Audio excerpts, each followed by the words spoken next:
வணக்கம். கையில் கட்டுடன் வந்த காங்கிரஸ் கட்சி தலைவர் செல்வ பெருந்தகை அதை பார்த்தவுடன் பதறிப்போன முதலமைச்சர் மு.க. ஸ்டாலின் அவர்கள் செய்த சட்டப்பேரவையில் நடந்த நெகிழ்ச்சியான நிகழ்வு.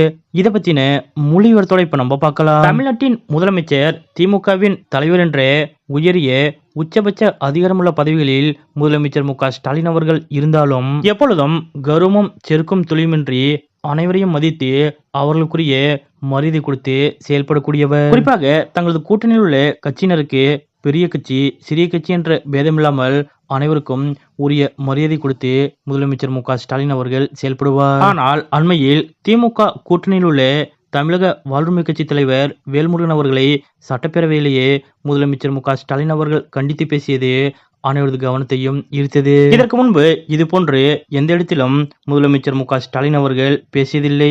ஆனால் சட்டப்பேரவையிலேயே வேல்முருகன் அவர்களை முதலமைச்சர் மு.க.ஸ்டாலின் அவர்கள் கடுமையாக பேசியது அனைவருக்கும் புதிதாக இருந்தது. ஆனாலும் கடந்த சில நாட்களாகவே வேல்முருகன் அவர்கள் திமுக கூட்டணியில் இருந்தாலும் கூட திமுகவை தொடர்ந்து விமர்சித்து பேசி வந்தார். இப்படிப்பட்ட நிலையில்தான் சட்டப்பேரவையிலும் திமுகவை விமர்சிக்கும் வகையில் வேல்முருகன் அவர்கள் பேசிய நிலையில் சட்டப்பேரவையிலேயே முதலமைச்சர் மு.க.ஸ்டாலின் அவர்கள் அது போன்ற ஒரு ரியாக்ஷனை காட்டினார். இது திமுக கூட்டணி கட்சிகள் உள்ளிட்ட அனைவருக்கும் மிகுந்த அதிர்ச்சியை ஏற்படுத்தியிருந்தது. இப்படிப்பட்ட நிலையில்தான் இந்த சம்பவம் நடந்த 2 நாட்களுக்குள்ளாக நேற்றைய தினம் சட்டப்பேரவையில் முதலமைச்சர் மு.க.ஸ்டாலின் அவர்கள் செய்த செயலொன்று கூட்டணி கட்சியினரை நெகிழ்ச்சிக்கு உள்ளாக்கியது. அதாவது திமுக கூட்டணியில் அங்கம் வகிக்கும் காங்கிரஸ் கட்சியின் தமிழக தலைவர் செல்வ பெருந்தகை அவர்கள் நேற்றைய தினம் கையில் கட்டுடன் சட்டசபைக்கு வந்திருந்தார். கையில் கட்டுடன் வந்த அவரை பார்த்த எம்எல்ஏக்கள் அச்சச்சோ என்னாச்சு என்று நலம் விசாரித்தனர். அப்போது செல்வ பெருந்தகை அவர்கள் சைக்கிள் பயிற்சி செய்யும் போது கீழே விழுந்து இடது கையில் காயம் ஏற்பட்டதாக தெரிவிக்கப்பட்டது. இந்நிலையில் முதலமைச்சர் மு.க.ஸ்டாலின் அவர்கள் சட்டசபைக்கு வந்தபோது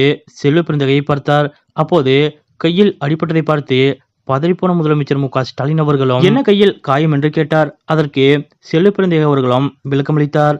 அப்போது உடல்நிலை பார்த்துக் கொள்ளுங்கள் என்று மிகுந்த அக்கறையோடு முதலமைச்சர் மு.க.ஸ்டாலின் அவர்கள் கூறினார். அதே போல நேற்றைய தினம் சட்டப்பேரவை கூட்டத்தொடர் முடிந்த கையோடு செல்வ பெருந்தகை அவர்கள் காங்கிரஸ் எம்எல்ஏக்களோடு முதலமைச்சர் மு.க.ஸ்டாலின் அவர்களை சந்தித்தார். அப்போது வெள்ள நிவாரண பணிகளுக்காக தங்களது 1 மாத ஊதியத்திற்கான காசோலைகளை காங்கிரஸ் கட்சி எம்எல்ஏக்கள் முதலமைச்சர் மு.க.ஸ்டாலின் அவர்களிடம் வழங்கினார்கள். அப்போதும் செல்வ பெருந்தகை அவர்களிடம் முதலமைச்சர் மு.க.ஸ்டாலின் அவர்கள் மிகுந்த அக்கறையோடு உடல்நலனை கவனித்துக் கொள்ளுங்கள் என்று கூறினார். மேலும் மற்ற எம்எல்ஏக்கள் புறப்பட்ட பிறகு செல்வ பெருந்தகை அவர்களிடம் தனிப்பட்ட முறையில் பேசிய ஸ்டாலின் அவர்கள் கையில் எப்படி காயம் ஏற்பட்டது, எந்த மருத்துவமனையில் சிகிச்சை பெறுகிறீர்கள், மருத்துவர்கள் என கூறினார்கள் என்பது பற்றியெல்லாம் மிகுந்த அக்கறையோடு கேட்டறிந்தார். முதலமைச்சர் மு.க.ஸ்டாலின் அவர்களது இந்த அக்கறையை பார்த்து செல்வ பெருந்தகை அவர்களே நெகிழ்ந்து போனார். பொதுவாக தன்னுடைய கட்சியினர் கூட்டணி கட்சியினர் மட்டுமின்றி தன்னை கடுமையாக விமர்சித்து எதிர்கட்சியினர்களாக இருந்தாலும் கூட அவர்களை பொதுவெளியில் பார்க்கும்போது சற்றும் உதாசீனப்படுத்தாமல் அவர்களிடத்தில் தானாகவே சென்று பேசி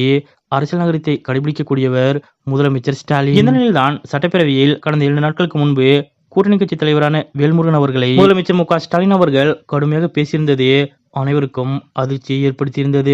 இப்படிப்பட்ட நிலையில் நேற்றைய தினம் தங்கள் கூட்டணியில் அங்கம் வகிக்கும் காங்கிரஸ் கட்சியின் தலைவர் செல்வ பெருந்தகை அவர்களுக்கு கையில் அடிபட்டதை பார்த்தவுடன் பதறி போய் அவரிடம் மிகுந்த அக்கறையோடு முதலமைச்சர் மு.க.ஸ்டாலின் அவர்கள் நலம் விசாரித்திருப்பது அனைவரது கவனத்தையும் ஈர்த்துள்ளது.